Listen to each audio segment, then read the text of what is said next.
So like a child cannot transfer to another basketball program or to another school unless the parents are allowing it. And so what I feel like it happens a lot is that parents are vicariously living through their child. One, two, the parents have never played at a very high level, so they don't really understand what it takes to matriculate and navigate this world of basketball, especially on the boys' side, but it's the girls' side as well. Side, and you get a lot of parents that don't know what they're doing. 100%. And then they're listening to other parents who really don't know what they're doing either. But Right. they think they did the right thing. They're watching the next parent make these mistakes. In the moment, looks like it's a good decision to be made, and they follow suit. Well, that's what I'm saying. Like, you get parents who don't really know what they're doing. They think they're doing the right thing for their kid.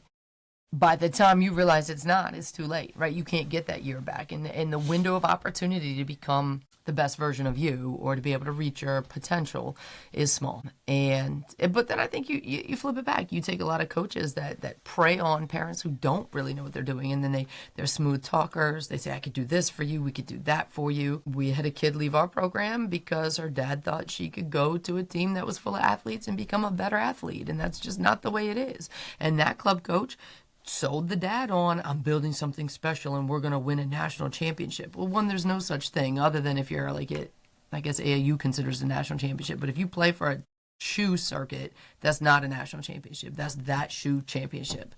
And then let's go back to who cares, right? Like, who cares? If you win any of those shoe circuits, that's not going to prepare you in and of itself, right? So if you're not winning it the right way, then what's the point? I would agree. There's something.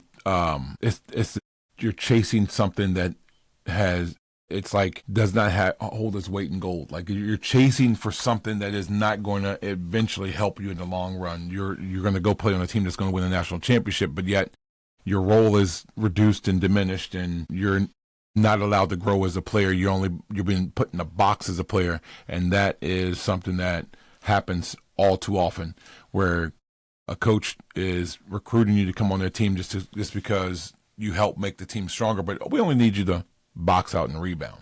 We only need you to set screens and play defense, as opposed to working on your all-around game. Because the spring and the summer, the off season from basketball should be about your development. Should be. And so if you're being put in that box, now granted, maybe in high school you're put in that box, and that's a different season, right? And so you're going to go to a team. We were talking to Chris the other day about everyone's got to give something up to be on a team.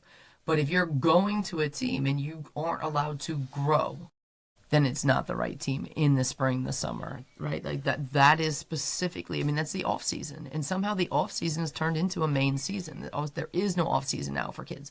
August used to be a very down month. Now there's a ton of events for kids, young kids all the way through, high school, rising 12th graders, and they need a break. Their bodies need a break. Well, how do we better educate parents? Because I think that's a problem